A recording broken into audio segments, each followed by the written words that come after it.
গঙ্গাসাগর মেলায় এবার দেখা মিলল নাগা সন্ন্যাসীর।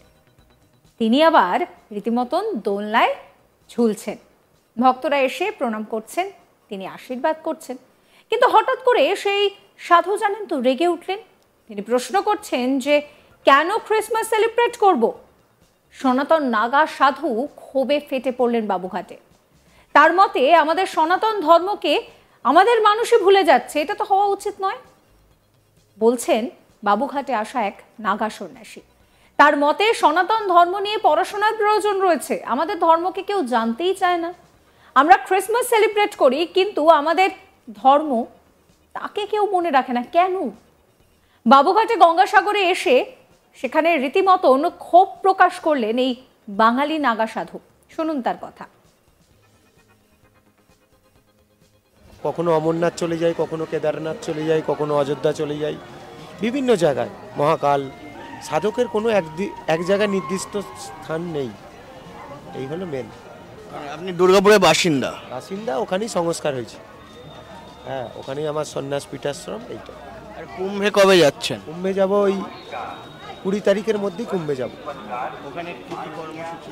ওখানে কর্মসূচি, ওখানে হবন হবে, বিশেষ মহাস্নান আছে, যে জন্য 12 বছরের অপেক্ষা, সেই সাই স্নান করব।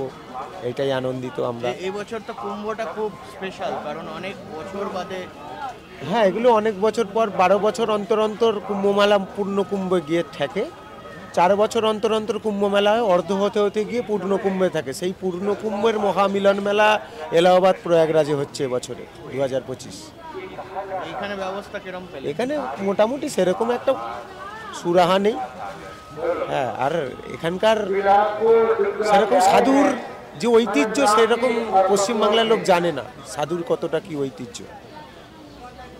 ঠিক আছে, ভারতের বিভিন্ন জায়গায় সাধুর বহুত ঐতিহ্য, খালি একটু পশ্চিমবাংলায় কম। এগুলো কি পাঠ্যপুস্তকে পড়ানো উচিত বলে মনে হয় আপনার? হ্যাঁ, ভৌতিক পড়াশোনা করো, আধ্যাত্মিক পড়াশোনা। আধ্যাত্মিক তোমাকে নিয়ে পড়াশোনা করতে হবে, নাহলে আধ্যাত্মিক না জানলে তুমি এই আধ্যাত্মিক জগতে মিশবে কি করে? এর আলাদা কোয়ালিফিকেশন, এর আলাদা নিয়ম কারণ, সব কিছু। সমাজের ঊর্ধ্বে আধ্যাত্মিক জগৎ, মানে সমাজকে নিয়েই চলা হয় পুরোটাই। আধ্যাত্মিক জগৎটাই কিন্তু একটু টোটালটাই আলাদা, পুরোটাই যোগ সাধনার ওপরেই নির্ভর করে।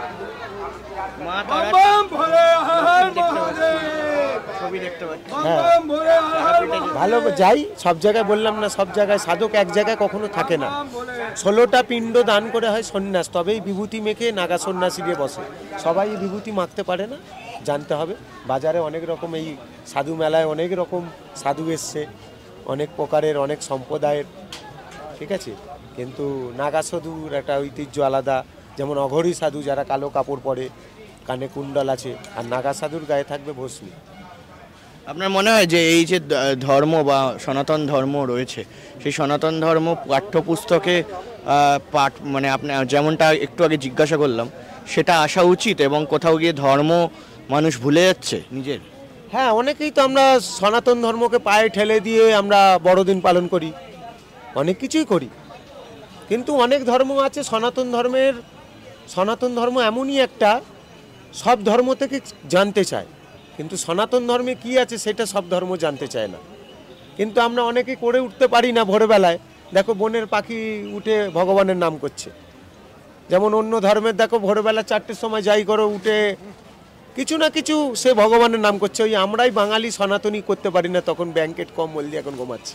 এইটাই ওদের সঙ্গে আমাদের পার্থক্য রয়ে গেছে। এটা আমরাই করে ফেলছি নিজেরা, নিজেদের পতন নিজেরা ডেকে নিয়ে আসছি, আর কিছু নয়। অন্য যে আঘাত দেবে, আমি তো আঘাত দেওয়ার রাস্তা রাখছি বলে অন্য ধর্ম আমায়, এই ধর্মকে, সনাতন ধর্ম আঘাত দিচ্ছে, আমিই তো খুলে দিচ্ছি ইতিহাসটা। বাবুঘাটে গঙ্গাসাগর মেলা জমে উঠেছে। দেশের নানান প্রান্ত থেকে সেখানে সাধু সন্ন্যাসীরা আসছেন, ভক্তদের আশীর্বাদ দিচ্ছেন। আর সেখানে কিন্তু বাংলাদেশ প্রসঙ্গও সামনে এসেছে। সাধুদের হর হর মহাদেব এই গর্জনে নাকি বাংলাদেশ উজাড় হয়ে যাওয়ার জোগাড়। এক নাগা সন্ন্যাসী এক প্রকার হুঙ্কার দিলেন। তিনি বলছেন যে সাধুরা যদি গর্জন করে না, তাহলে বাংলাদেশ উড়ে যাবে। কি বলছেন তিনি, শুনুন। भारत माता की जय, भारत माता की जय, भारत माता की जय। কুম্ভটা তো 12 বছর না, তারও অনেক আগের থেকেই এই কুম্ভ, যুগে যুগে কুম্ভ হয়ে এসছে। আর এই যে কুম্ভ হচ্ছে সব থেকে পূর্ণ কুম্ভ।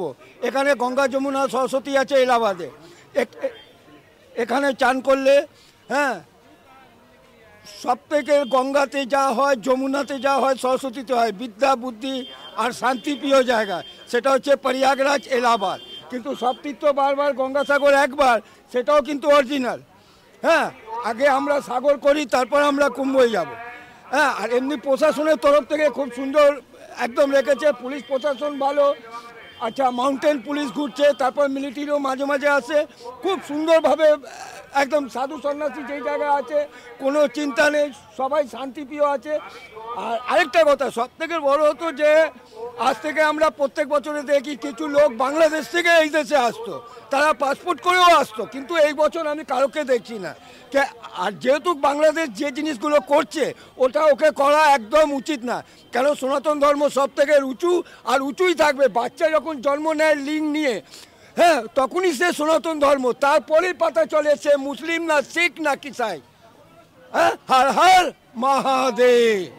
নতুন বছর সবাই জয় জয়কার হোক। মানে বাংলাদেশ থেকে হিন্দুদের নিয়ে আসা উচিত। 100-র মধ্যে তো 80% বলবো যা করছে ওখানকার সরকার ভালো করছে না। আর ভারত যদি একবার রাগে, সে ভালো করে জানে মেন জায়গা রয়েছে ফারাক্কা। ভারতবর্ষ হলো, সাধুরা হলো শান্তিপ্রিয়, এরা অশান্তি ঝগড়া পছন্দ করে না। কেউ যখন ঝগড়া করে তখন সাধু হাতে অস্ত্র তুলে নেয়, ছেড়ে কথা বলে না। কিন্তু ভারতবর্ষের নাগা সন্ন্যাসীরা, সাধুগণরা, সাধু সন্তানরা সবসময় রেডি। কিন্তু আমরা কাউকে মারবো না, গর্জনেই, হর হর মহাদেবের গর্জনেই সব শেষ। মারতে লাগে না সাধুকে বাবা, তাহলে সাধু কি হাতে ত্রিশূল নিয়ে মারবে? এর আগে কি সাধুরা আসতেন বাংলাদেশ থেকে? সাধুরা আসতেন বিভিন্ন, আগে যোগাযোগ ভালোই ছিল, বিভিন্ন সাধু আমাদের কাছে আসতেন। হ্যাঁ, সব এক, কিন্তু এই কিছু কিছু আছে বাবা জ্ঞান পাপী মূর্খ, নিজেকে বড় করার জন্য, নিজের ধর্মকে বড় করার জন্য অপর ধর্মকে আঘাত দিচ্ছে। কিন্তু ভগবান এতে চুপ করে থাকে না, ভগবান কিন্তু বিচার হবে। কিন্তু ভারতবর্ষের নাগা সন্ন্যাসীগণ যদি রেগে যায়, ক্ষমতা নেই আটকানোর গোটা পৃথিবীর কারণ। সে বাংলাদেশ হোক চাই যে কোনো জায়গা, পাকিস্তান হোক কি জার্মানি হোক, যেখানে যায় হোক, ভারতবর্ষ হলো সনাতনীদের বাস। হর হর মহাদেব।